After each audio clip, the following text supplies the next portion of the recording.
done. Look.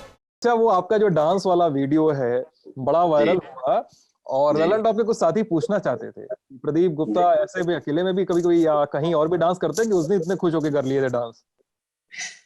क्या होता है कि हम प्रयास करते हैं, कोशिश करते हैं किसी प्रोजेक्ट के ऊपर काम करने का, किसी मंजिल तक पहुंचने का, और जब आप मंजिल पर पहुंच जाते हैं और वो मंजिल इतनी मुश्किल हो जिसमें कि हूबहू सटीक नतीजे जो हमने प्रिडिक्ट किए हो और जो रिजल्ट हो हूबहू, यानी कि हमने दिल्ली इलेक्शन की आप बात कर रहे हैं, दिल्ली असेंबली इलेक्शन की, तो उसमें हमने जो सेंटर पॉइंट था हमारा वो 62 था, और उस 62 ही सीटें आई आम आदमी पार्टी को।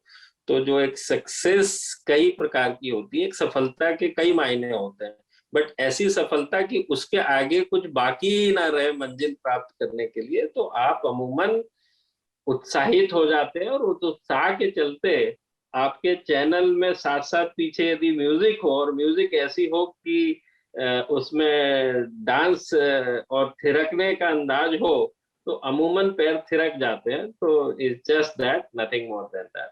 अरे बढ़िया वो स्टेप था, वो घुटने पे हाथ रख के ऐसे क्रॉसओवर करने वाला एक स्टेप था। तो एक बड़ा रोचक मौका है ये बातचीत करने का। हार्वर्ड बिजनेस स्कूल, वहां आपके प्रदीप जी पढ़े हुए हैं, और वहीं के ना पढ़े हैं सर आप?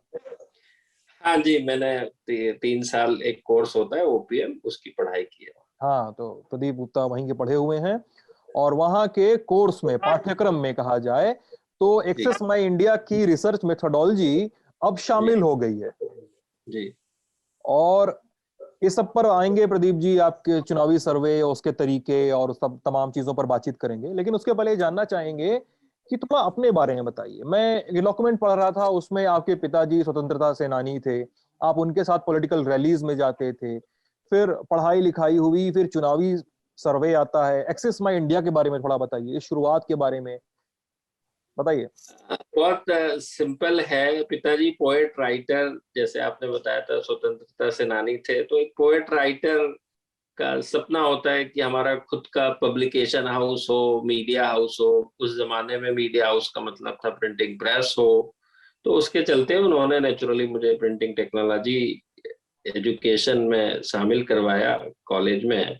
उसके बाद मैंने इंडिया टुडे ज्वाइन किया अपनी पढ़ाई पूरी करने के बाद, विथ क्लियर विजन कि उस समय भी इंडिया टुडे से अच्छा मीडिया हाउस कौन सा हो सकता है ट्रेनिंग लेने के लिए और चीजों को सीखने के लिए मीडिया की।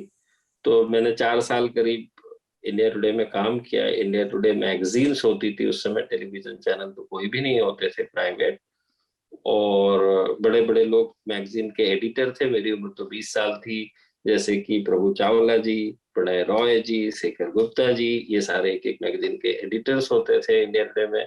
मेरी उम्र 20 साल की थी, मैं मैनेजमेंट ट्रेनिंग था, मैं थॉमसन प्रेस में प्लेस था मैनेजमेंट ट्रेनिंग की हैसियत से, और इंडिया टुडे मैगजीन को देखना मेरा दायित्व था।